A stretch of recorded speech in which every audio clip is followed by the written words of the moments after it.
ಕರ್ತನ ನಾಮಕ್ಕೆ ಸ್ತೋತ್ರವಾಗಲಿ. ಬನ್ನಿರಿ, ಈ ಹಾಡಿನ ಮೂಲಕ ನಾವು ದೇವರನ್ನು ಆರಾಧಿಸೋಣ.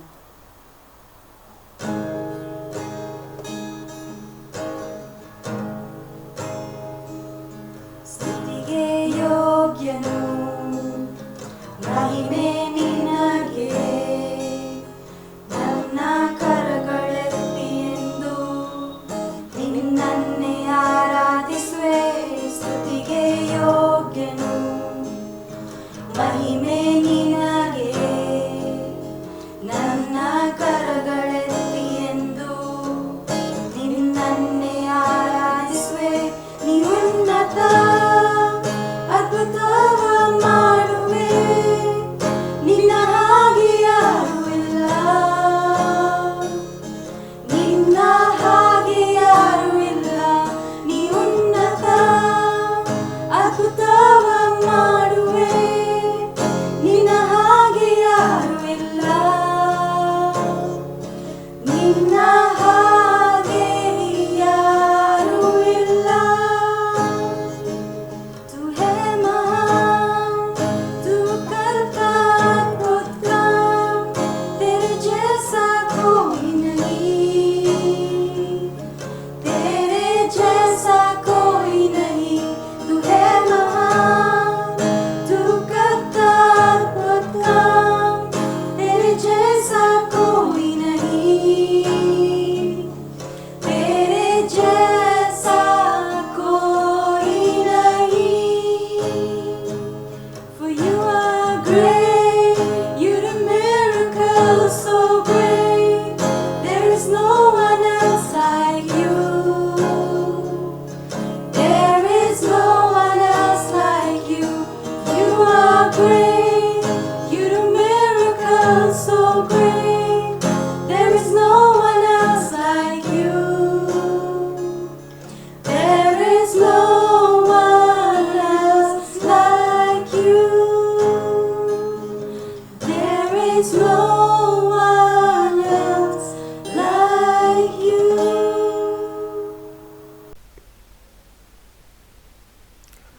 ದೇವರು ಪ್ರೀತಿಸುವ ಪ್ರೀತಿಯ ಪ್ರಾರ್ಥನಾ ಮಂದಿರದ ದೇವಜನರಿಗೆ, ಪ್ರಿಯ ವೀಕ್ಷಕರಿಗೆ ಯೇಸು ಸ್ವಾಮಿ ಹೆಸರಿನಲ್ಲಿ ನಿಮಗೆ ಸ್ವಾಗತ ಬಯಸ್ತಿದ್ದೇವೆ. ಮತ್ತು ದೇವರ ಕೃಪೆಯಿಂದ 198ನೇ ವಾರದ ಈ ಧ್ಯಾನ ಸಂದೇಶಕ್ಕೆ ನಾವು ಕಾಲಿಡುವಂತೆ ಅಥವಾ ಪ್ರವೇಶಿಸುವಂತೆ ದೇವರು ಕೊಟ್ಟಂಥ ಮಹಾಕೃಪೆಗಾಗಿ ಆತನಿಗೆ ಸ್ತೋತ್ರವಾಗಲಿ. ಮಾತ್ರವಲ್ಲದೆ ಪ್ರಿಯ ಸಹೋದರರು ಗ್ಲಾಡ್ಸನನ್ನ ಮತ್ತು ಕುಟುಂಬದವರಿಗೂ ಕೂಡ ದೇವರಿಗೆ ಕೃತಜ್ಞತೆಯುಳ್ಳವನಾಗಿದ್ದೇನೆ. ಅವರಿಗೂ ಕೃತಜ್ಞತೆಯನ್ನು ಸಲ್ಲಿಸ್ತಿದ್ದೇನೆ. ಅವರ ಉತ್ತೇಜನ, ದೇವರ ವಾಕ್ಯ ಜನರಿಗೆ ಸಾರೋಣವಾಗಬೇಕು ಎಂಬ ಬಯಕೆ, ಪ್ರಾರ್ಥನೆ, ಗುರಿ, ಉದ್ದೇಶ, ಈ ಕಾರಣಗಳಿಂದ ಈ ಒಂದು ವಿಶೇಷ ಪ್ರಾರ್ಥನೆ ನಡೀತಾ ಇದೆ. ಅದಕ್ಕಾಗಿ ದೇವರಿಗೆ ಸ್ತೋತ್ರವಾಗಲಿ. ಇಂದಿನ ವಿಷಯ ಆತ್ಮಿಕ ಜೀವನದ 7 ಅಸ್ಥಿವಾರಗಳು, 7 ಫೌಂಡೇಶನ್ಸ್ ಆಫ್ ಸ್ಪಿರಿಚುವಲ್ ಲೈಫ್. ನೋಡ್ರಿ, ನಾವು ಈ ಭೂಮಿಯಲ್ಲಿ ಯಾವತ್ತು ಹುಟ್ಟಿದ್ದೇವೋ ಆವತ್ತಿನಿಂದ ಪ್ರಾರಂಭವಾಯಿತು ದೈಹಿಕ ಜೀವನ, ಫಿಸಿಕಲ್ ಲೈಫ್.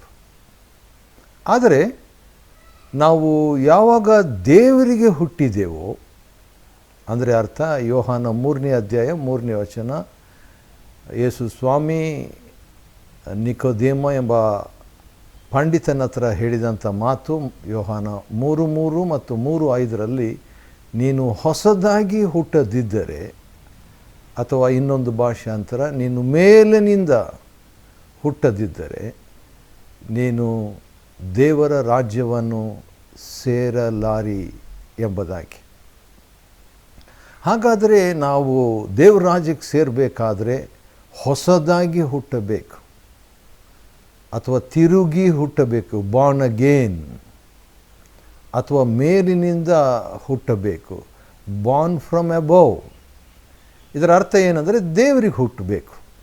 ದೇವ್ರಿಗೆ ಹುಟ್ಟೋದಂದರೆ ಏನು ಅಂತ ಹೇಳಿಬಿಟ್ಟು ನಿಕೋದೇಮನು ವೇದ ಪಂಡಿತ ಅವನಿಗೆ ಗೊತ್ತಾಗಲಿಲ್ಲ. ಯೇಸು ಸ್ವಾಮಿ ಈ ಮಾತನ್ನು ಹೇಳಿದಾಗ ಏನು ಮನುಷ್ಯನು ಮುದುಕನಾದ ಮೇಲೆ ಮತ್ತೆ ಹುಟ್ಟುವುದಾದೀತೆ? Is it possible for a person who is old to get into his mother's womb and be born again ಅಂತ ಒಂದು ಕ್ವಶನ್ ಯೇಸು ಸ್ವಾಮಿ ಕೇಳ್ತಾನೆ ರೀ.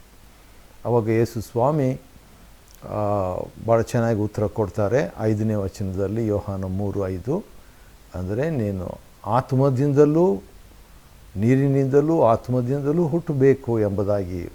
You must be born of water and of the spirit. ಅದರಲ್ಲಿ ಆತ್ಮದಿಂದ ಹುಟ್ಟಬೇಕು, ಆತ್ಮೀಕವಾಗಿ ಹುಟ್ಟಬೇಕು ಎಂಬುದಾಗಿ ಹೇಳಿದಂಥ ಮಾತು ಅವನು ಗ್ರಹಿಸಲಿಲ್ಲ. ಆದರೆ ಅದನ್ನು ನಾವು ಗ್ರಹಿಸಿದರೆ, ನಂಬಿದರೆ ದೇವರಿಗೆ ಹುಡ್ತೇವೆ ರೀ. That is how our new birth starts. ನಮ್ಮ ಹೊಸ ಹುಟ್ಟು, ಜನನ, ಆತ್ಮಿಕ ಜನನ ಪ್ರಾರಂಭವಾಗ್ತದೆ. ಹಾಗಾದರೆ ಆತ್ಮಿಕ ಜೀವನ ಪ್ರಾರಂಭ, ಜನನದಿಂದ ಆತ್ಮಿಕ ಜೀವನ ಪ್ರಾರಂಭವಾದಾಗ, when spiritual life begins with spiritual birth, then there should be some foundations. ಕೆಲವು ಅಸ್ತಿವಾರಗಳು, ಕೆಲವು ನಿಯಮಗಳು, ಅಥವಾ ಕೆಲವು ಸಿದ್ಧಾಂತಗಳು, ಅಥವಾ ಕೆಲವು ಮಾರ್ಗದರ್ಶನಗಳನ್ನು ನಾವು ಪಾಲಿಸಬೇಕಾಗ್ತದೆ. ಅದನ್ನೇ ನಾನು ಇವತ್ತಿನ ದಿವಸ ನಿಮ್ಮ ಮುಂದೆ ಇಡಲಿಕ್ಕೆ ಇಷ್ಟಪಡ್ತೀನಿ. 7 ಫೌಂಡೇಶನ್ಸ್ ಆಫ್ ಸ್ಪಿರಿಚುವಲ್ ಲೈಫ್. ಆತ್ಮಿಕ ಜೀವನದ 7 ಅಸ್ತಿವಾರಗಳು. ಇದಕ್ಕೆ ಆಧಾರವಾಗಿ ಅಪೊಸ್ತಲನಾದಂಥ ಪೇತ್ರನು ಕೊಟ್ಟಂಥ ಪ್ರಥಮ ಸಂದೇಶವನ್ನು ಆಧಾರವಾಗಿ ನಾನು ತೆಗೆದುಕೊಳ್ಳಲಿಕ್ಕೆ ಇಷ್ಟಪಡ್ತೇನೆ. ಯಾಕಂತೇಳಿದರೆ, Peter began the first gospel message or first evangelistic message or the first foundational message. ಒಂದು ಮೊದಲನೇ ಸಂದೇಶವನ್ನು ಕೊಟ್ಟು ಹೊಸ ಸಭೆಯ ಪ್ರಾರಂಭವನ್ನು ಅಥವಾ ವಿಶ್ವಾಸಿಗಳ ಮಂಡಳಿಯನ್ನು ಪ್ರಾರಂಭ ಮಾಡ್ತಾ ಇದ್ದಾನೆ ಆ ಭಕ್ತನಾದ ಪೇತ್ರನು. ಆದ ಕಾರಣ ಅದನ್ನು ಆಧಾರವಾಗಿ ನಾನು ತೆಗೆದುಕೊಂಡೆ. ಬೇಗನೆ ನಾವು ವಿಷಯಕ್ಕೆ ಹೋಗೋಣ. 7 ಫೌಂಡೇಶನ್ಸ್ ಆಫ್ ಸ್ಪಿರಿಚುವಲ್ ಲೈಫ್. ಆತ್ಮಿಕ ಜೀವನದ 7 ಅಸ್ತಿವಾರಗಳಲ್ಲಿ ಮೊದಲನೇದು ಏನಂತ ಹೇಳಿದರೆ, ದೇವರ ವಾಕ್ಯ, ದ ವರ್ಡ್ ಆಫ್ ಗಾಡ್. ದೇವರ ವಾಕ್ಯ. ಆತ್ಮಿಕ ಜೀವನ, ಆತ್ಮಿಕ ಜನನ ಅದು ದೇವರ ವಾಕ್ಯದಿಂದ ಪ್ರಾರಂಭವಾಗ್ತದೆ. The spiritual life or a spiritual birth begins with the word of God. ಅಪೊಸ್ತಲ ಕೃತ್ಯ 2ನೇ ಅಧ್ಯಾಯ 14ನೇ ವಚನ ಮತ್ತು 16ನೇ ವಚನದಲ್ಲಿ ನಾವು ನೋಡುವಾಗ ಪೇತ್ರನು ನೆರೆದು ಬಂದಂಥ ಜನರಿಗೆ ಅದು ಫಸ್ಟು ಪ್ರಾರ್ಥನಾ ಮಂದಿರ ಅಂತ ಹೇಳ್ಬೋದು. ಯಾಕಂದರೆ 2000 ವರ್ಷಗಳ ಹಿಂದೆ ಅಂಥ ಒಂದು ಪ್ರಾರ್ಥನೆಯ ಒಂದು ಗುಂಪು, ಪ್ರಾರ್ಥನೆಯ ಒಂದು ಅನ್ಯೂನ್ಯತೆ ಅಥವಾ ದೇವರ ವಾಕ್ಯ ಕೇಳಲಿಕ್ಕೆ ಮೊದಲನೇ ಬಾರಿಯಾಗಿ ಸೇರ್ತಾ ಇದ್ದಾರೆ. First time it was not organised. Here comes apostle Peter. ಇಲ್ಲಿ ಪ್ರಸಂಗಿಯಾಗಿ ಸುಪ್ರಸಿದ್ಧವಾದಂಥ ಪೇತ್ರ ಮೆಸೇಜ್ ಕೊಡ್ತಾ ಇದ್ದಾರೆ ಅಂತ ಅನೌನ್ಸ್ಮೆಂಟ್ ಏನು ಇರಲಿಲ್ಲ. ನ್ಯಾಚುರಲ್ ಆಗಿ, ಸ್ವಾಭಾವಿಕವಾಗಿ ನೋಡ್ರಿ, ಪವಿತ್ರಾತ್ಮ ಭರಿತನಾದಂಥ ಆ ವ್ಯಕ್ತಿ ಭಯಗ್ರಸ್ತನು. ಒಂದು 40-50 ದಿವಸಗಳ ಹಿಂದೆ ಭಯ ಹಿಡಿದಂಥ ಮನುಷ್ಯ, ಭಯಗ್ರಸ್ತನಾದ ಮನುಷ್ಯ. ಒಂದು ಹುಡುಗಿ, ನೀನು ಕೂಡ ಯೇಸು ಸ್ವಾಮಿಯ ಭಕ್ತನ, ಯೇಸು ಸ್ವಾಮಿ ಜೊತೆಗಿದ್ದಂಥವನ ಅಂತ ಹೇಳಿದ್ರೆ, ಇಲ್ಲಮ್ಮ ನನಗೆ ಯಾರೂ ಗೊತ್ತಿಲ್ಲ ಯೇಸು ಸ್ವಾಮಿ ಅಂತ ಹೇಳ್ಬಿಟ್ಟು. ಅಂಥ ಮನುಷ್ಯ ಈಗ ಸುಮಾರು 3000 ಜನರ ಮುಂದೆ ನಿಂತ್ಕೊಂಡು ಮಾತನಾಡುವಾಗ ದೇವರ ವಾಕ್ಯವನ್ನು ಮಾತಾಡ್ತಾ ಇದ್ದಾನೆ. ಹಿ speaks the word of god. What is very interesting for me, ನನಗೆ ಭಾಳ ಕುತೂಹಲಕಾರಿಯಾಗಿರುವಂಥ ಒಂದು ವಿಷಯ ಏನಂತ ಹೇಳಿದರೆ, Peter was connecting the world to the situation that was happening. ಸಂಭವಿಸ್ತಾ ಇರುವಂಥ ಘಟನೆ, ಸಂಭವಿಸುತ್ತಾ ತನ್ನ ಮುಂದೆ ನಡೀತಾ ಇರುವಂಥ ಘಟನೆಯನ್ನು ದೇವರ ವಾಕ್ಯಕ್ಕೆ ಕನೆಕ್ಟ್ ಮಾಡ್ತಾ ಇದ್ದಾನೆ ರೀ. Wow, this is amazing. ಈ ದಿವಸಗಳಲ್ಲಿ ಕೂಡ ಭೌಗೋಳಿಕವಾದಂಥ ರೀತಿಯಲ್ಲಿ ವ್ಯಾಪ್ತಿಯಾಗಿ ಮಾರಿ ಆರ್ಥಿಕ ಪರಿಸ್ಥಿತಿ ಬಿಕ್ಕಟ್ಟು ಲೋಕಾದ್ಯಂತ ಇರುವಂಥ ವೇಳೆಯಲ್ಲಿ ದೇವರ ವಾಕ್ಯವನ್ನು ಕನೆಕ್ಟ್ ಮಾಡುವಂಥ, ಅನ್ವಯಿಸುವಂಥ, ದೇವರ ವಾಕ್ಯದ ಬೆಳಕಿನಲ್ಲಿ ಸನ್ನಿವೇಶಗಳನ್ನು ನೋಡುವಂಥದ್ದು ಬಹಳ ಬಹಳ ಅಮೂಲ್ಯವಾದ ಅನುಭವ. ಅದು 11 ಜನರ ಅಪೋಸ್ತಲರಿಗಿರಲಿಲ್ಲ, ಆದರೆ ಪೇತ್ರನಿಗೆ ಆ ಒಂದು ಕೃಪೆ ದೇವರು ಕೊಟ್ಟಿದ್ರು. Immediately connected what was happening right in front of him. ತನ್ನ ಮುಂದೆ ಸುಮಾರು 120 ಜನರಿಗೆ ಆದಂಥ ಒಂದು ಘಟನೆ ಮತ್ತು ತನ್ನ ಮುಂದೆ ಉಳಿದಂಥ ಭಕ್ತಾದಿಗಳಿಗೆ ಆದಂಥ ಒಂದು ಘಟನೆಯನ್ನು ದೇವರ ವಾಕ್ಯಕ್ಕೆ, ಅದು ಯೋವೇಲ್ ಗ್ರಂಥಕ್ಕೆ 2ನೇ ಅಧ್ಯಾಯಕ್ಕೆ 28ನೇ ವಚನಕ್ಕೆ ಅವನು ಕನೆಕ್ಟ್ ಮಾಡ್ತಾನೆ ರೀ. So the first foundation of a spiritual life, ಆತ್ಮಿಕ ಜೀವನದ ಪ್ರಪ್ರಥಮ ಅಸ್ತಿವಾರ ಏನಂದರೆ ದೇವರ ವಾಕ್ಯ. ಎರಡನೇದಾಗಿ ದೇವರ ಆತ್ಮ, the spirit of god, not only the word of god but also the spirit of god. ನೋಡ್ರಿ, ಪೇತ್ರನು ಮಾತಾಡ್ತಾ 17ನೇ ವಚನದಲ್ಲಿ ಈ ರೀತಿಯಾಗಿ ಹೇಳ್ತಾನೆ, ದೇವರು ಯೋವೇಲ್ ಗ್ರಂಥದಲ್ಲಿ ಬರೆದಿರುವ ಪ್ರಕಾರವಾಗಿ ನಾನು ನನ್ನ ಆತ್ಮವನ್ನು ಕಡೇ ಕಾಲದಲ್ಲಿ, ಕಡೇ ದಿವಸಗಳಲ್ಲಿ ನನ್ನ ಆತ್ಮವನ್ನು ಎಲ್ಲರ ಮೇಲೆ ಸುರಿಸುವೆನು ಅಂತ ಹೇಳಿದ್ನಲ್ವ ವಾಗ್ದಾನ, ಅದೇ ನಿಮಗೆ ಆಗ್ತಾ ಇರುವಂಥದ್ದು, ಅದೇ ನಮಗೆ ಆಗ್ತಾ ಇರುವಂಥದ್ದು ಅಂತ ಹೇಳ್ಬಿಟ್ಟು ಬೇಗನೆ ಅನುಭವವನ್ನು ವಾಕ್ಯದೊಂದಿಗೆ ಲಿಂಕ್ ಮಾಡೋದು ಅಷ್ಟೇ ಅಲ್ಲ, ದೇವರ ಆತ್ಮನ ಬಗ್ಗೆ ಕೂಡ ಅವನು ಫೋಕಸ್ ಮಾಡ್ತಾನೆ ರೀ. He not only focuses the word of God but also the spirit of God.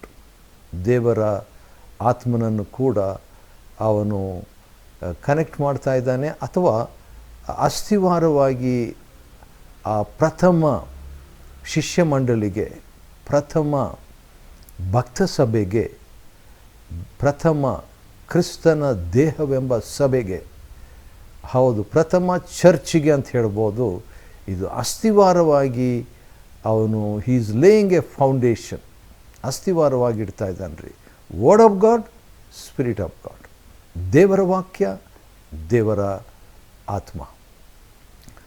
ಮೂರನೇದಾಗಿ ನಾವು ಏನು ಧ್ಯಾನ ಮಾಡ್ತಾ ಇದ್ದೇವೆ, ಸ್ವಲ್ಪ ರೀಕ್ಯಾಪ್ ಮಾಡಿಕೊಳ್ಳೋಣ. ನಾವೇನು ಧ್ಯಾನ ಮಾಡ್ತಾ ಇದ್ದೀವಿ ಅಂತ ಹೇಳಿದ್ರೆ, ಆತ್ಮೀಕ ಜೀವನಕ್ಕೆ, ಆತ್ಮೀಕ ಜನನ ಹೊಂದಿದ ಮೇಲೆ ಆತ್ಮೀಕ ಜೀವನಕ್ಕೆ ನಾವು ಸಾಗ್ತಾ ಇದ್ದೇವೆ. ಆತ್ಮಿಕ ಜೀವನಕ್ಕೆ ನಾವು ಸಾಗ್ತಾ ಇರಬೇಕಾದ್ರೆ ಈ ಭೂಲೋಕದಲ್ಲಿ ಆತ್ಮಿಕ ಅಸ್ಥಿವಾರ ಕೂಡ ಇರಬೇಕು.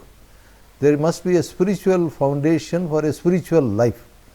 ಹಾಗಾದರೆ ಅದು ಅನೇಕ ವಿಷಯಗಳಿಲ್ಲಿದೆ 2ನೇ ಅಧ್ಯಾಯ ಪುಸ್ತಕದಲ್ಲಿ. ಆದರೆ ಕೆಲವನ್ನು ನಾವು ನಮ್ಮ ಧ್ಯಾನದ ಅನುಕೂಲಕ್ಕಾಗಿ ಆರಿಸಿಕೊಂಡಿದ್ದೇವೆ. ಮೊದಲನೇದು ದೇವರ ವಾಕ್ಯ, ಎರಡನೇದು ದೇವರ ಆತ್ಮ, ಮೂರನೇದು ದೇವರ ರಕ್ಷಣೆ, ಸಲ್ವೇಷನ್ ಆಫ್ ಗಾಡ್. ಒಳ್ಳೆಯ ಅಸ್ಥಿವಾರ, ಅದು ಆತ್ಮಿಕ ಅಸ್ಥಿವಾರ ನಮ್ಮ ಜೀವನದಲ್ಲಿ ಲಭ್ಯವಾಗಬೇಕಾದರೆ ದೇವರ ರಕ್ಷಣೆ, ಸಲ್ವೇಷನ್ ಆಫ್ ಗಾಡ್. ನೋಡ್ರಿ, ಕೆಲವು ಬಿಲ್ಡಿಂಗ್ಸು ಆ ಕೋಲಾರ್ನಲ್ಲಿದ್ದಾಗ ಕೂಡ ನಾನು ಗಮನಿಸಿದ್ದುಂಟು, ಬೆಂಗಳೂರು ಬಂದಾಗ ಕೂಡ ಗಮನಿಸಿದ್ದುಂಟು. ಮನೆ ಗೋಡೆಗಳನ್ನು ಆಗಾಗ ಪರೀಕ್ಷೆ ಮಾಡ್ತಾ ಇರ್ತೀನಿ. ಅಲ್ಲಲ್ಲಿ ಕೆಲವು ಸಾರಿ ಚಿಕ್ಕ ಕ್ರ್ಯಾಕ್ಸ್ ಇರ್ತದೆ, ಆ ಬಿರುಕು ಇರ್ತದೆ.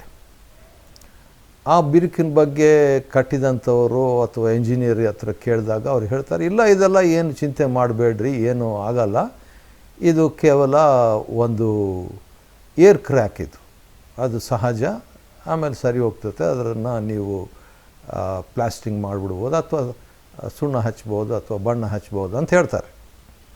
ಬಟ್ ಆದರೆ ಕೆಲವು ಕ್ರ್ಯಾಕ್ಗಳು, ಕೆಲವು ಬಿರುಕುಗಳು ಭಾಳ ದೊಡ್ಡದಿರ್ತದೆ, ಅದು ದೊಡ್ಡದಾಗ್ತಾನೇ ಇರ್ತದೆ. ಅದು ಡೇಂಜರ್. ಅದು ಆತ್ಮಿಕ ಜೀವನದಲ್ಲಿ ಕೂಡ ಈ ಆತ್ಮಿಕ ಬಿರುಕುಗಳು ನಮ್ಮ ಜೀವನದಲ್ಲಿ, ಅಂದರೆ ಮೇಜರ್ ಪ್ರಾಬ್ಲಮ್ಸ್, ದೊಡ್ಡ ದೊಡ್ಡ ವೈಯಕ್ತಿಕವಾದ ಸಮಸ್ಯೆಗಳು ಬಂದಾಗ ಅದಕ್ಕೆ ಕಾರಣ ಏನಂದರೆ ಫೌಂಡೇಶನ್ ತಪ್ಪಾಗಿರ್ತದೆ, ಫೌಂಡೇಶನ್ ಸರಿಯಾಗಿಲ್ಲ ಎಂಬುದಾಗಿ ಗುರುತಿಸಬಹುದು. ಆ ರೀತಿಯಾಗಿ ಕಟ್ಟಡ ಶಿಲ್ಪಿಗಳು, ಕಟ್ಟಡ ನಿರ್ಮಾಪಕರು ಅಥವಾ ನಿರ್ಮಿಸಿದವರು ಪತ್ತೆ ಹಚ್ಚುತ್ತಾರೆ. ಅದೇ ರೀತಿಯಾಗಿ ಆತ್ಮಿಕ ಜೀವನದಲ್ಲಿ ಕೂಡ ಆಗಾಗ ಬಿರುಕುಗಳು, ಮೇಜರ್ ಬಿರುಕುಗಳು ನಮ್ಮ ಜೀವನದಲ್ಲಿ ಬರ್ತಾ ಇದ್ದರೆ ಏನೋ ಆತ್ಮಿಕ ಜೀವನದಲ್ಲಿ ಹೆಚ್ಚು ಕಡಿಮೆ ಇದೆ ಅಂತ ತಿಳ್ಕೊಬೇಕಾಗ್ತದೆ. ಆದ ಕಾರಣ ಮೂರನೇ ಅಸ್ತಿವಾರದ third foundation of a spiritual life is ದೇವರ ರಕ್ಷಣೆ, ಸಲ್ವೇಷನ್ ಆಫ್ ಗಾಡ್. ಪೇತ್ರನು ಮಾತಾಡ್ತಾ ನನಗನ್ಸಿದ ಮಟ್ಟಿಗೆ ಅದನ್ನು ಊಹಿಸಿಕೊಳ್ಳುವಾಗ I don't think Peter was holding a big ಡೆಕ್ಸ್ ಬೈಬಲ್ ಆರ್ ಬಿಗ್ ಬೈಬಲ್ ಯಾವುದೋ ಒಂದು ಇಟ್ಕೊಂಡು ಮಾತಾಡ್ತಿದ್ದಂತ. ಇಲ್ಲ, he was naturally speaking just like that.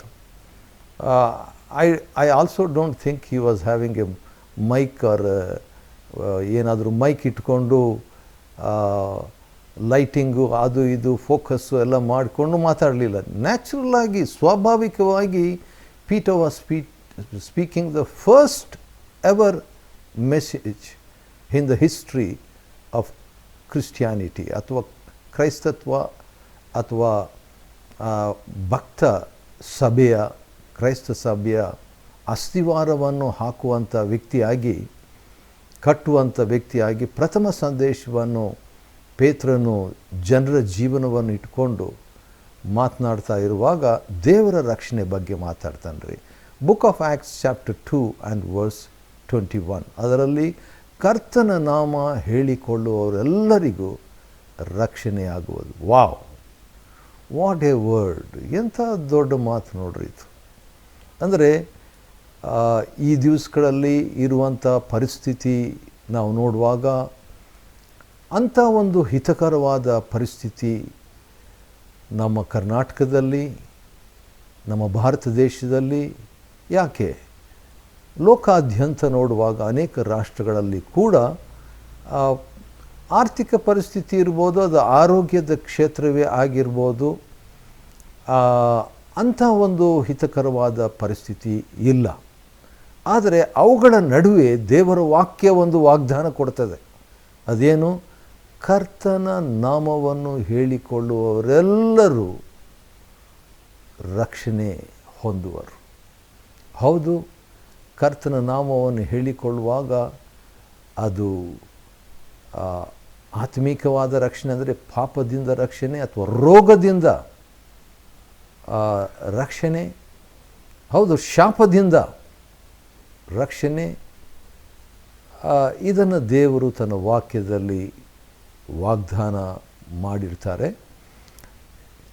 ಪೇತ್ರನು ಈ ರೀತಿಯಾಗೆಲ್ಲ ಮಾತನಾಡ್ತಾ ಇರುವಾಗ ನನಗನ್ಸಿದ ಮಟ್ಟಿಗೆ ಅವನು ಎಷ್ಟು ಮಟ್ಟಿಗೆ ನೋಡ್ರಿ ಯೋವೇಲ್ ಪುಸ್ತಕ ಬೈ ಹಾರ್ಟ್ ಮಾಡಿಬಿಟ್ಟಿದ್ದಾನಂತ ಕಾಣ್ತದೆ. ಯಾಕಂದರೆ ಯೋವೇಲ್ 2ನೇ ಅಧ್ಯಾಯ 28ನೇ ವಚನ ಟಚ್ ಮಾಡ್ತಾನೆ. ಅದರಲ್ಲಿ ಕಡೆ ಕಾಲದಲ್ಲಿ ನಾನು ಎಲ್ಲರ ಮೇಲೆ ನನ್ನ ಆತ್ಮವನ್ನು ಸುರಿಸುವನಂತ ಹೇಳ್ಬಿಟ್ಟು ಯೋವೇಲ್ ಭಕ್ತನ ಮುಖಾಂತರವಾಗಿ ದೇವರು ಹೇಳಿದ್ದನ್ನು ಹಾಗೇ ಸಂದೇಶದಲ್ಲಿ ಪೇತ್ರನು ಹೇಳ್ತಾ ಇದ್ದಾನೆ. ಮತ್ತು 32ನೇ ವಚನ, ಯೋವೇಲ್ 2ನೇ ಅಧ್ಯಾಯ 32ನೇ ವಚನದಲ್ಲಿ ಕರ್ತನ ನಾಮ ಹೇಳಿಕೊಳ್ಳುವ ರಕ್ಷಣೆ ಅಂತ, ರಕ್ಷಣೆ ಸಬ್ಜೆಕ್ಟ್ ಕೂಡ, ವಿಷಯ ಕೂಡ ಯೋವೇಲ್ ಟಚ್ ಮಾಡ್ತಾನೆ. ಅದನ್ನೇ ಅಸ್ತಿವಾರವಾಗಿ 2000 ವರ್ಷಗಳ ಹಿಂದೆ ಪೇತ್ರನು ಅಲ್ಲಿ ನೆರೆದು ಬಂದಂಥ ಜನರ ಮುಂದೆ ಸಾರುವಂಥವನಾಗಿದ್ದಾನೆ ರೀ.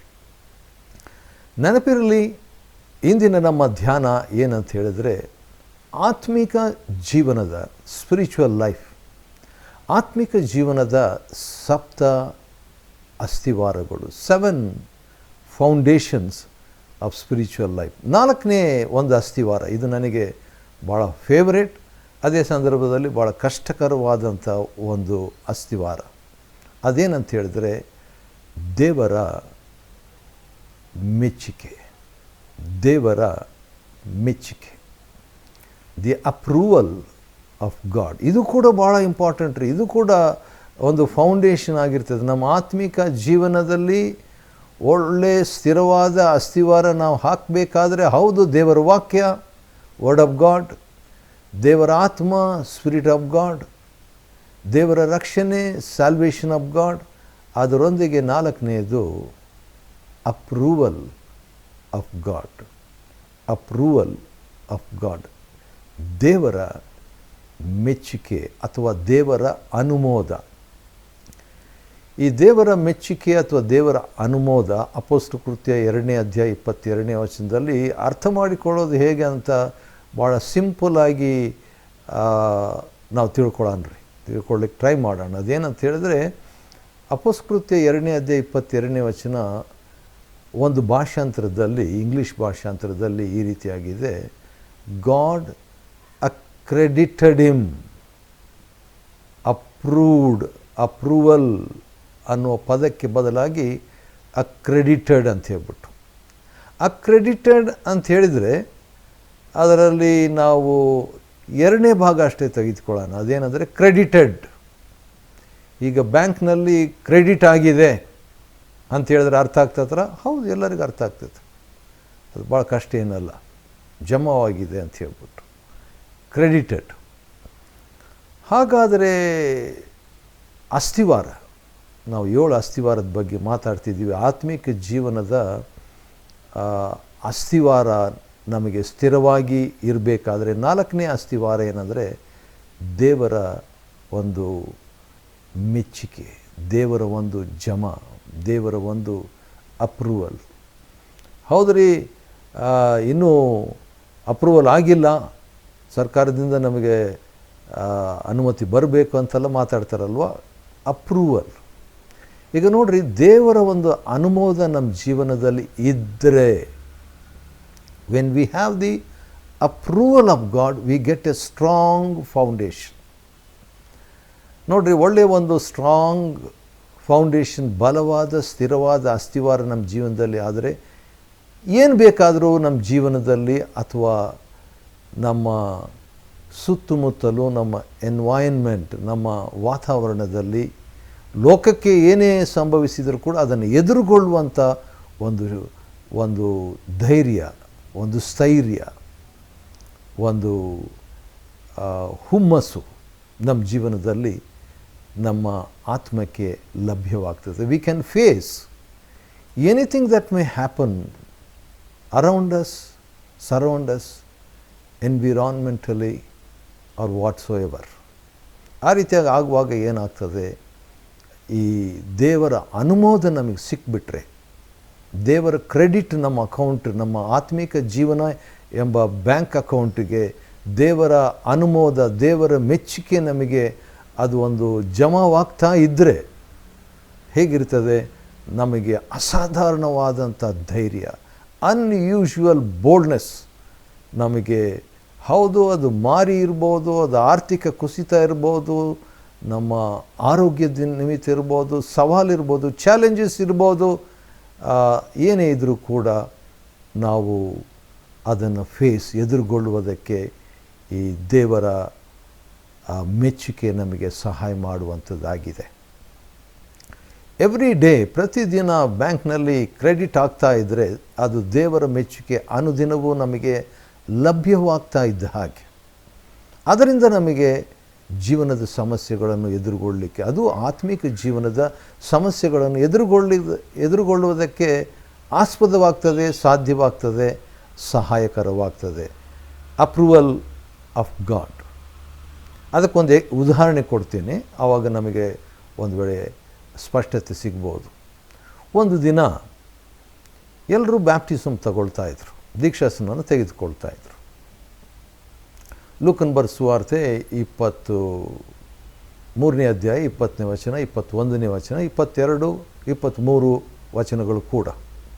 ಎಲ್ಲರೂ ದೀಕ್ಷಾ ಸ್ನಾನ ಮಾಡಿಸ್ಕೊಳ್ತಿದ್ರು. ಯೇಸು ಸಹ ದೀಕ್ಷಾ ಸ್ನಾನ ಮಾಡಿಸ್ಕೊಳ್ಳೋದಕ್ಕೋಸ್ಕರವಾಗಿ ಬಂದರು. ಸ್ನಾನಿಕನಾದ ಯೋಹಾನ್ ಅವರಿಗೆ ಬ್ಯಾಪ್ಟಿಸಮ್ ಕೊಟ್ಟರು, ದೀಕ್ಷಾ ಸ್ನಾನ ಕೊಟ್ಟರು. ಕೊಟ್ಟ ಕೂಡಲೇ ಯೇಸು ಸ್ವಾಮಿ ನೀರಿನಿಂದ ಮೇಲಕ್ಕೆ ಬರಲು ಏನಾಯಿತು, ಆಕಾಶವೂ ತೆರೆಯಿತು. ಗ್ರೀಕ್ ಭಾಷೆಯಲ್ಲಿ ಆಕಾಶ ಪರಲೋಕ ಎರಡೇ ಒಂದೇ ಪದ ಬಳಸಲಾಗಿದೆ. ಹಾಗಾದರೆ ಪರಲೋಕ ತೆರೆಯಿತು. ಆಗ ಪವಿತ್ರಾತ್ಮನು ದೇಹಾಕಾರವಾಗಿ ಯೇಸು ಸ್ವಾಮಿ ಮೇಲೆ ಇಳಿದು ಬಂದರು. ಅಷ್ಟೇ ಅಲ್ಲದೆ ಆಕಾಶವಾಣಿ ಆಯ್ತಂತೆ. ಅದೇನೆಂದರೆ, ನೀನು ಪ್ರಿಯನಾಗಿರುವ ಮಗನು, ನಿನ್ನನ್ನು ನಾನು ಮೆಚ್ಚಿದ್ದೇನೆ ಅಂತ ಹೇಳ್ಬಿಟ್ಟು. That's the approval of god. Wow! ಅದೇ ಕ್ರೆಡಿಟ್ರಿ. ಅದೇ ಬ್ಯಾಂಕ್ ಅಕೌಂಟ್, ಆತ್ಮಿಕ ಬ್ಯಾಂಕ್ ಅಕೌಂಟ್ನಲ್ಲಿ ಕ್ರೆಡಿಟ್ ಆಗುವಂಥದ್ದು, ದೇವರು ನಮ್ಮ ಜೊತೆಯಲ್ಲಿ ಮಾತನಾಡುವಂಥದ್ದು ದೇವರ ಅಪ್ರೂವಲ್. ದೇವರು ನಮ್ಮ ವಿಷಯದಲ್ಲಿ ಸಾಕ್ಷಿ ಕೊಡುವಂಥದ್ದು ದೇವರ ಅಪ್ರೂವಲ್. ಸರ್, ಇದ್ರ ಬಗ್ಗೆ ದೇವರು ನಮಗೆ ಪ್ರಕಟಣೆ ಕೊಡಲಿ. 5ನೇದಾಗಿ ನಾವೇನು ಧ್ಯಾನ ಮಾಡ್ತಾ ಇದ್ದೀವಿ ಅಂತ ಹೇಳಿದರೆ, 7 ಫೌಂಡೇಶನ್ಸ್ ಆಫ್ ಸ್ಪಿರಿಚುವಲ್ ಲೈಫ್, ಆತ್ಮಿಕ ಜೀವನದ 7 ಅಸ್ತಿವಾರಗಳು, 7 ಫೌಂಡೇಶನ್ಸ್. ಅದರಲ್ಲಿ ಕೆಲವು ನಾವು ನೋಡ್ಕೊಂಡಿದ್ದೀವಿ. 1, ದೇವರ ವಾಕ್ಯ, ವರ್ಡ್ ಆಫ್ ಗಾಡ್. 2ನೇದು ದೇವರ ಆತ್ಮ, ಸ್ಪಿರಿಟ್ ಆಫ್ ಗಾಡ್. 3ನೇದು ದೇವರ ರಕ್ಷಣೆ, ಸಲ್ವೇಷನ್ ಆಫ್ ಗಾಡ್. 4ನೇದಾಗಿ ದೇವರ ಮೆಚ್ಚುಗೆ, ದಿ ಅಪ್ರೂವಲ್ ಆಫ್ ಗಾಡ್. 5ನೇದಾಗಿ plan of God. Plan of God. ಅಪೊಸ್ತಲ ಕೃತ್ಯ ಅದೇ 2ನೇ ಅಧ್ಯಾಯ. ಪೇತ್ರನು ಇನ್ನೂ ಮೆಸೇಜ್ ಕೊಡ್ತಾ ಇದ್ದಾನೆ. ಆ ಮೆಸೇಜ್ನಲ್ಲಿ 7 ಫೌಂಡೇಶನ್ಸು ಒಳಪಡಿಸಿಕೊಂಡು ಮಾತನಾಡ್ತಾ ಇದ್ದಾನೆ. He includes these 7 pillars or foundations in is first message ever.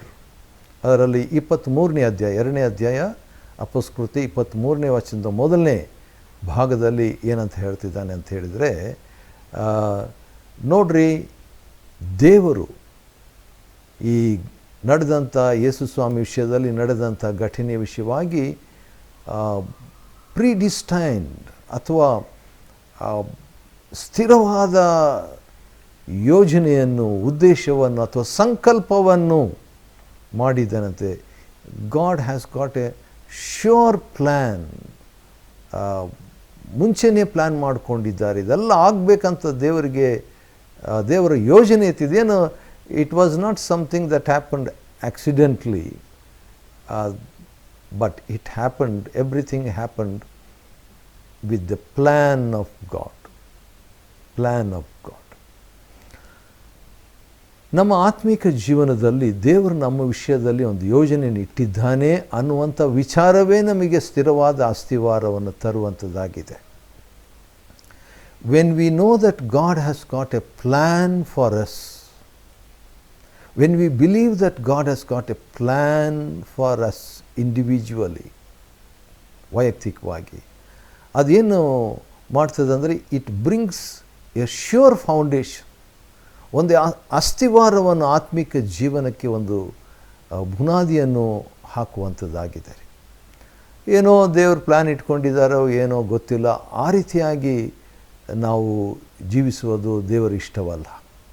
ಯೆರೆಮೀಯ 29ನೇ ಅಧ್ಯಾಯ 11ನೇ ವಚನದಲ್ಲಿ ನಾವು ನೋಡುವಾಗ, ಯೆರೆಮೀಯನು ಬರೆದ ಪತ್ರಿಕೆಯಲ್ಲಿ, ಅದು ಯೆರೆಮೀಯನು ಬರೆದ ಪತ್ರಿಕೆ ರೀ, ಏನಂತ ಪತ್ರಿಕೆ ಬರಿತಾ ಇದ್ದಾನೆ, ದೇವರು ನಿಮ್ಮ ವಿಷಯದಲ್ಲಿ ಪ್ಲ್ಯಾನ್ ಇಟ್ಕೊಂಡಿದ್ದಾರೆ, ಅದು ಹಿತಕರವಾದಂಥ ಯೋಜನೆ, ಅಹಿತಕರವಾದ ಯೋಜನೆ ಅಲ್ಲ ಅಂತ ಹೇಳ್ಬಿಟ್ಟು 70 ವರ್ಷಗಳು ಬಾಬೇಲ್ನಲ್ಲಿ ಸೆರೆಯಾಳುಗಳಾಗಿ ಇರುವಂಥ ದೇವಜನರಿಗೆ ಬರಿತಾ ಇದ್ದಾನ್ರಿ. God's people who are not supposed to be in bondage but in liberty. Here is Jeremiah writing a letter to the God's people in Babylon. ಬ್ಯಾಬೇಲ್ ಅಂತ ಹೇಳಿದರೆ ಗಲಿಬಿಲಿ ಇರುವಂಥ ದೇವಜನರಿಗೆ, ಪ್ರಿಯ ಗಲಿಬಿಲಿ ಇರುವಂಥ ದೇವಜನರೇ, ದೇವರು ನಿಮಗಾಗಿ ಯೋಜನೆ ಇಟ್ಟಿದ್ದಾರೆ. You have messed up. ದೇವರ ಯೋಜನೆಯನ್ನು ನೀವು ಗಲಿಬಿಲಿ ಮಾಡಿಬಿಟ್ಟಿದ್ದೀರಿ, ಗಲಿಬಿಲಿಗೆ ಹೋಗಿಬಿಟ್ಟಿದ್ದೀರಿ, ಸೇರಿಬಿಟ್ಟಿದ್ದೀರಿ. No problem, don't worry. ಚಿಂತೆ ಮಾಡಬೇಡ್ರಿ, ನಿಮಗೋಸ್ಕರವಾಗಿ ದೇವರು ಒಂದು ಯೋಜನೆ ಇಟ್ಟಿದ್ದಾನೆ. ಹಿತಕರವಾದಂಥ ಯೋಜನೆಯನ್ನು ದೇವರು ನಿಮಗಾಗಿ ಇಟ್ಟಿದ್ದಾನೆ. ಹೌದು, ಆ ಮಾತನ್ನು ಯೆರೆಮೀಯನು ಹೇಳ್ತಾನೆ. ಇಲ್ಲಿ ಕೂಡ ಪೇತ್ರನು ಪ್ರಪ್ರಥಮ ಮೊದಲನೇ ಒಂದು ಸಂದೇಶ, ಮೊದಲನೇ ಸುವಾರ್ಥ ಸಂದೇಶ, ಅದರಲ್ಲಿ ದೇವರ ಯೋಜನೆಯನ್ನು ಒಂದು ಪಾಯಿಂಟ್ ಆಗಿ, ಒಂದು ಅಂಶವಾಗಿ, ಒಂದು ಪಿಲ್ಲರ್ ಆಗಿ, ಒಂದು ಅಸ್ಥಿವಾರವಾಗಿ ಅಪೊಸ್ತಲಕೃತ್ಯ 2:23 ಪೇತ್ರನು ಹೇಳ್ತಾ ಇದ್ದಾನೆ. ಆರನೇದಾಗಿ ಕ್ರೈಸ್ಟ್ ಆಫ್ ಗಾಡ್, ದೇವರ ಕ್ರಿಸ್ತನು. ದೇವರ ವಾಕ್ಯ, ದೇವರ ಆತ್ಮ, ದೇವರ ರಕ್ಷಣೆ, ದೇವರ ಮೆಚ್ಚುಗೆ, ದೇವರ ಯೋಜನೆ, ದೇವರ ಕ್ರಿಸ್ತನು. Word of God, spirit of god, salvation of God, approval of God, plan of god, Christ of god. Christ is the grand subject of the spiritual life. ಆತ್ಮಿಕ ಜೀವನದ ಕೇಂದ್ರ ವಿಷಯ ಕ್ರಿಸ್ತನ್. ಸೊ ಹೌದು, ದೇವರ ವಾಕ್ಯ, ಹಳೆ ಒಡಂಬಡಿಕೆ ಅಲ್ಲೆಲ್ಲ ಹೋದ, ಅದನ್ನೆಲ್ಲ ಹೇಳಿದ, ಅನುಭವದ ಬಗ್ಗೆ ಮಾತಾಡ್ತಾನೆ. ನೀವು ಎಕ್ಸೈಟೆಡ್ ಆಗಿಬಿಟ್ಟಿದ್ರಿ, ಪವಿತ್ರಾತ್ಮ ಭರಿತರಾಗ್ಬಿಟ್ಟಿದ್ರಿ, ಎಲ್ಲ ಓಕೆ. ಆದರೆ ಕ್ರಿಸ್ತನನ್ನು ತರ್ತಾ ಇದ್ದಾನೆ ರೀ. ಡೇವಿಡ್ ವಿಲ್ಕರ್ಸನ್ ಎಂಬಂಥ ಮಹಾಭಕ್ತರು, ಅವರು ಒಂದು ಸಂದೇಶ ಕೊಟ್ಟಿದ್ದು ಕೆಲವು ವರ್ಷಗಳ ಹಿಂದೆ, ಭಾಳ ವರ್ಷಗಳ ಹಿಂದೆ, 30 ವರ್ಷಗಳ ಹಿಂದೆ. ಆ ಸಂದೇಶ ಕೇಳಿದಾಗ ಭಾಳ ಆಶ್ಚರ್ಯ ಅನಿಸ್ತು. ಸಬ್ಜೆಕ್ಟೇ ಭಾಳ ಇಂಟ್ರೆಸ್ಟಿಂಗ್ ಇದೆ. ಕ್ರೈಸ್ಟ್ಲೆಸ್ ಪೆಂಟಕಾಸ್ಟ್, ಕ್ರಿಸ್ತನಿಲ್ಲದ ಪಂಚಾಶತಮ ಅಂತ ಹೇಳ್ಬಿಟ್ಟು ಅವರು ಹೇಳುವ ಮಾತಿನ ತಾತ್ಪರ್ಯ ಏನಂದರೆ, ಪವಿತ್ರಾತ್ಮನ ವಿಷಯದಲ್ಲಿ ನೀವು ಬಹಳಷ್ಟು ಮಗ್ನರಾಗಿ ಬಿಟ್ಟಿದ್ದೀರಿ, ಆದರೆ ಕ್ರಿಸ್ತನನ್ನು ಬಿಟ್ಬಿಡಬೇಡ್ರಿ ಎಂಬುದಾಗಿ ಒಂದು ಸಂದೇಶ ಕೊಡ್ತಾರೆ. ಅದೇ ವಿಷಯ ಇಲ್ಲಿ ಪೇತ್ರನು ಕೂಡ, ಹೌದು ಪವಿತ್ರಾತ್ಮ ಭರಿತರಾಗ್ಬಿಟ್ಟಂತ ಹಲ್ಲೆಲೂಯಾ ಆಮೇನ್ ಅಂತ ನೀವು ಹೇಳ್ತೀರಿ, ಆದರೆ ಕ್ರಿಸ್ತನ ಶಿಲುಬೆಯನ್ನು ಮರಿಬೇಡ್ರಿ ಅಂತ ಹೇಳ್ಬಿಟ್ಟು ಅಪೊಸ್ತಲಕೃತ್ಯ 2ನೇ ಅಧ್ಯಾಯ 23ನೇ ವಚನದ 2ನೇ ಭಾಗದಲ್ಲಿ ಹೇಳ್ತಾನೆ ರೀ. ಒಂದು ಸಾರಿ ಚಿಂತಾಮಣಿಗೆ ನಾನು ಹೋಗಿದ್ದೆ. ಶತಾನಂದ ಅವ್ರ ಬಗ್ಗೆ ಬಹಳಷ್ಟು ಕೇಳಿದ್ದೆ. ಆದ ಕಾರಣ ಅವರನ್ನು ನೋಡಬೇಕು, ಅವ್ರ ಸಂದೇಶ ರೆಕಾರ್ಡ್ ಮಾಡ್ಕೋಬೇಕಂತ ಒಂದು ದೊಡ್ಡ ಟೇಪ್ ರೆಕಾರ್ಡರ್ ತಗೊಂಡು ಹೋಗಿದ್ದಾಗ ಒಂದು ಶಿಲುಬೆ ದೊಡ್ಡದಾಗಿ ಅಲ್ಲಿದ್ದದ್ದನ್ನು ನೋಡಿದೆ. ಅದರಲ್ಲಿ ಬರೆದಂಥ ಒಂದು ಮಾತು ಇನ್ನೂ ನೆನಪಿದೆ, ಯೇಸು ಕ್ರಿಸ್ತನನ್ನು ಜ್ಞಾಪಕ ಮಾಡಿಕೊ. ಶಿಲುಬೆ, ಅದರಲ್ಲಿ ಯೇಸು ಕ್ರಿಸ್ತನನ್ನು, ಆತನು ಮಾಡಿದ ತ್ಯಾಗ, ಆತನು ಮಾಡಿದ ಬಲಿ ನೆನಪಿಟ್ಕೊಳ್ಬೇಕು. ನನ್ನ ಆತ್ಮಿಕ ನಾಯಕರು, ನನ್ನ ಆತ್ಮಿಕ ತಂದೆ ಒಂದು ಮಾತು ಹೇಳಿದರು, ಬಿವೇರ್ ಆಫ್ ಕ್ರೈಸ್ಟ್ಲೆಸ್ ಆ್ಯಂಡ್ ಕ್ರಾಸ್ಲೆಸ್ ಕ್ರಿಸ್ಟಿಯಾನಿಟಿ ಅಂತ ಹೇಳ್ಬಿಟ್ಟು. ಶಿಲುಬೆ ಇಲ್ಲದ ಕ್ರೈಸ್ತತ್ವದ ಬಗ್ಗೆ ಎಚ್ಚರಿಕೆ ಅಂತ. ಕೊನೆಯದಾಗಿ 7th ಆ್ಯಂಡ್ ಲಾಸ್ಟ್ಲಿ ನಾವೇನು ನೋಡ್ತಿದ್ದೇವೆ ನೆನಪಿಟ್ಕೊಳ್ಳೋಣ. 7 ಫೌಂಡೇಶನ್ಸ್ ಆಫ್ ಸ್ಪಿರಿಚುವಲ್ ಲೈಫ್, ಆತ್ಮಿಕ ಜೀವನದ 7 ಅಸ್ಥಿವಾರಗಳನ್ನು ನಾವು ನೋಡ್ತಾ ಇದ್ದೇವೆ. ಪೇತ್ರನು ಕೊಟ್ಟಂಥ ಮೊದಲನೇ ಮೆಸೇಜ್, ಫಸ್ಟ್ ಮೆಸೇಜ್, ಅದರಲ್ಲಿ ಅವನು ವಿವಿಧ ಪಿಲ್ಲರ್, ಸ್ತಂಭಗಳನ್ನು ಆತ್ಮಿಕ ಜೀವನಕ್ಕೆ ಅಗತ್ಯವಾದದ್ದನ್ನು ತರ್ತಾನೆ. ಅದರಲ್ಲಿ 7ನೇದಾಗಿ ನೋಡುವಾಗ power of god. He starts with the word of God, ends with the power of God. Power of god ಅಂತ ಹೇಳ್ಬಿಟ್ಟು ನೋಡುವಾಗ ಅಪೊಸ್ತಲಕೃತ್ಯ 2ನೇ ಅಧ್ಯಾಯ 24ನೇ ವಚನದಲ್ಲಿ ದೇವರ ಶಕ್ತಿ. ಅದನ್ನು ಯಾವ ರೀತಿಯಾಗಿ ಪೇತ್ರನ ತರ್ತಾನೆ ಅಂದರೆ, ಯೇಸು ಕ್ರಿಸ್ತನ ಶಿಲುಬೆ ಅಂತ ಅಂದ್ಬಿಟ್ಟು ಬರೀ ಕ್ರಿಸ್ತನ ಶಿಲುಬೆಯಲ್ಲಿ ಇರಲಿಲ್ಲ, ಆತನು ಜೀವಂತವಾಗಿ ಎದ್ದನು. Power of resurrection, he brings the power of God. ಆತ್ಮಿಕ ಜೀವನದಲ್ಲಿ ಕ್ರಿಸ್ತನ ಪುನರುತ್ಥಾನ ನಮ್ಮ ಜೀವನದಲ್ಲಿ ದೇವರ ಶಕ್ತಿಯಾಗಿ ಒದಗಿ ಬರುವಂಥದ್ದಾಗಿದೆ. ಪೌಲನು ಹೇಳ್ತಾನೆ, ಪುನರುತ್ಥಾನದ ಶಕ್ತಿಯನ್ನು ನಾನು ತಿಳ್ಕೊಬೇಕಂತ ಬಯಸ್ತೇನೆ ಅಂತ ಹೇಳ್ಬಿಟ್ಟು ಫಿಲಿಪ್ಪಿ 3ನೇ ಅಧ್ಯಾಯದಲ್ಲಿ. ಒಂದು ಸಾರಿ ಬಿಲಿಗ್ರಾಮ್ ಅವರು ಸಂದೇಶ ಕೊಟ್ಟರಂತೆ. ಅವರು ಕೂಡ ಯಥಾ ಪ್ರಕಾರವಾಗಿ ಯಾವಾಗಲೂ ಯೂಸ್ ಮಾಡುವಂಥ ಒಂದು ಪದ ದ ಬೈಬಲ್ ಸೇಸ್, ಬೈಬಲ್ ಹೀಗೆ ಹೇಳ್ತದೆ ಅಂತ ಹೇಳ್ಬಿಟ್ಟು. ಆವತ್ತಿನ ದಿವಸ ಅವರು ಸಂದೇಶ ಕೊಟ್ಟು ಆಲ್ಟರ್ ಕಾಲ್ ಕೊಟ್ಟರು. ಭಾಳ ಜನರು ಬರಲಿಲ್ಲ. ಸಾಮಾನ್ಯವಾಗಿ ಭಾಳ ಜನರು ದೇವ್ರ ಕಡೆ ತಿರುಗಿಕೊಳ್ತಿದ್ರು. ಆವತ್ತಿನ ದಿವಸ ಭಾಳ ಜನ ಕರ್ತನ ಕಡೆಗೆ ಬರಲಿಲ್ಲ ಅಂತೆ. ಅವರು ಭಾಳ ದುಃಖದಿಂದ ಕಾರಲ್ಲಿ ಹೋಗ್ತಾ ಇರುವಾಗ ಅವ್ರ ಜೊತೆಯಲ್ಲಿ ಸ್ಟೀಫನ್ ಆಲ್ಫರ್ಡ್ ಅಂತ ಹೇಳ್ಬಿಟ್ಟು ಸ್ನೇಹಿತರು ಕೂಡ ಇದ್ದರು. ಬಿಲಿಗ್ರಾಮ್ ಮನಸ್ಸಿನಲ್ಲಿ ಯಾಕೆ ಭಾಳ ಕಡಿಮೆ ಜನರು ದೇವ್ರಿಗೆ ಒಪ್ಪಿಸಿಕೊಟ್ರು, ಸಾಮಾನ್ಯವಾಗಿ ಭಾಳ ಜನ ಬರ್ತಿದ್ದಾರಲ್ಲ ಅಂತ ಹೇಳ್ತಿದ್ದಾಗ, Billy can I say you something, ಏನೋ ಒಂದು ವಿಷಯ ಹೇಳಬೇಕು ನಿನಗೆ ಅಂತ ಹೇಳಿದ್ರು. ಗೋ ಹೆಡ್ ಅಂತ ಬಿಲಿ ಹೇಳಿದಾಗ ಬಿಲಿಗ್ರಾಮ್ ಅವರು ಸ್ಟೀಫನ್ ಆಲ್ಫರ್ಡ್ ಹೇಳಿದ್ರಂತೆ, today you forgot to preach the resurrection of Christ. Yesu ಸ್ವಾಮಿ ಶಿಲುಬೆಗೆ ಸತ್ಯದ್ರ ಬಗ್ಗೆ ಹೇಳಿದರೆ, ಆದರೆ ಪುನರುತ್ಥಾನದ ಬಗ್ಗೆ ಮಿಸ್ ಮಾಡಿಬಿಟ್ರಿ ನೀವು ನಿಮ್ಮ ಸಂದೇಶದಲ್ಲಿ ಅಂತ ಹೇಳಿದಾಗ ಬಿಲಿಗ್ರಾಮ್ ಅವರು ಭಾಳ ದುಃಖಪಟ್ರಂತೆ. Oh my God, next time when I forget to speak about the resurrection of Christ, you strike me dead. ದೇವರೇ ನಾನು ಸಾಯಿಸ್ಬೇಡ ಅಂತ ಭಾಳ ಡೇಂಜರ್ ಪ್ರಾರ್ಥನೆ ಮಾಡಿಬಿಟ್ರಂತೆ. ಇದನ್ನು ನನಗೆ ಯಾರು ಹೇಳಿದ್ರು ಅಂದರೆ, ಬಿಲಿಗ್ರಾಮ್ ಜೊತೆಯಲ್ಲಿ ಬಹಳ ಹತ್ತಿರವಾಗಿ ಬಿಲಿಗ್ರಾಮ್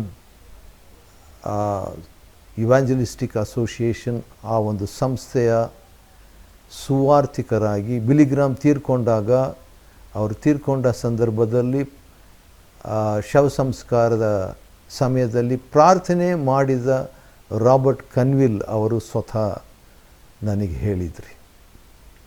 ನಾವು ಕಾರಲ್ಲಿ ಹೋಗ್ತಿದ್ದಾಗ ನನಗೆ ಹೇಳಿದರು, ಹೌದು ಹಾಗಾದರೆ this is authentic, the power of resurrection. ಹೌದು, ಕ್ರಿಸ್ತನ ಪುನರುತ್ಥಾನ, ಕ್ರಿಸ್ತನ ಶಕ್ತಿ ನಮ್ಮ ಆತ್ಮಿಕ ಜೀವನದ ಅಸ್ಥಿವಾರವಾಗಿ ಇರುತ್ತದೆ. We just finish the 7 foundations of spiritual life. ಆತ್ಮಿಕ ಜೀವನದ 7 ಅಸ್ಥಿವಾರಗಳನ್ನು ನಾವು ನೋಡ್ಕೊಂಡಿದ್ದೀವಿ. ವರ್ಡ್ ಆಫ್ ಗಾಡ್, ದೇವರ ವಾಕ್ಯ; ಸ್ಪಿರಿಟ್ ಆಫ್ ಗಾಡ್, ದೇವರ ಆತ್ಮನು; ಸಲ್ವೇಷನ್ ಆಫ್ ಗಾಡ್, ದೇವರ ರಕ್ಷಣೆ; ಅಪ್ರೂವಲ್ ಆಫ್ ಗಾಡ್, ದೇವರ ಅನುಮೋದ; ಪ್ಲ್ಯಾನ್ ಆಫ್ ಗಾಡ್, ದೇವರ ಯೋಜನೆ; ಕ್ರೈಸ್ಟ್ ಆಫ್ ಗಾಡ್, ದೇವರ ಕ್ರಿಸ್ತನು; ಪವರ್ ಆಫ್ ಗಾಡ್, ದೇವರ ಶಕ್ತಿ. ಅದು ಪುನರುತ್ಥಾನದಲ್ಲಿ ವ್ಯಕ್ತವಾಯಿತು. ಈ ರೀತಿಯಾಗಿ ಈ 7 ಪುನರುತ್ಥಾನ 7 ಅಸ್ಥಿವಾರಗಳನ್ನು 7 ಫೌಂಡೇಶನ್ಸನ್ನು ನಮ್ಮ ಆತ್ಮಿಕ ಜೀವನದಲ್ಲಿ ನಾವು ಅಸ್ಥಿವಾರವನ್ನಾಗಿಟ್ಟು ಬಾಳುವಂತೆ ದೇವರು ನಮಗೆ ಸಹಾಯ ಮಾಡಲಿ. ಬನ್ನಿರಿ ಪ್ರಾರ್ಥನೆ ಮಾಡಿಕೊಳ್ಳೋಣ. ಪ್ರೀತಿ ಸ್ವರೂಪನಾದ ತಂದೆಯೇ, ಪರಲೋಕ ಭೂಲೋಕಗಳ ಒಡೆಯನೇ, ಆತ್ಮಿಕ ಜೀವನದ 7 ಅಸ್ಥಿವಾರಗಳನ್ನು ಧ್ಯಾನ ಮಾಡಿಕೊಂಡೆವು. ಪ್ರಿಯ ವೀಕ್ಷಕರು, ನೇರ ಪ್ರಸಾರದಲ್ಲಿರುವಂಥವರು ಪ್ರತಿಯೊಬ್ಬೊಬ್ಬರು ಕೂಡ ಈ ವಾಕ್ಯದ ಬೆಳಕಿನಲ್ಲಿ ನಾವು ಬಾಳುವಂತೆ ನೀನು ದಯಮಾಡಿ ನನ್ನ ಆತ್ಮನ ಮುಖಾಂತರವಾಗಿ ನಮಗೆ ಸಹಾಯ ಮಾಡು.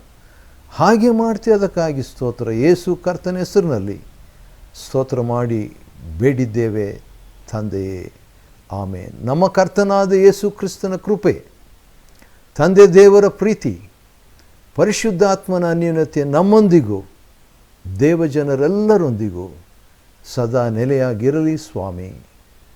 ಆಮೇನ್, ಆಮೇನ್. ದೇವರು ನಿಮ್ಮನ್ನು ಆಶೀರ್ವದಿಸಲಿ.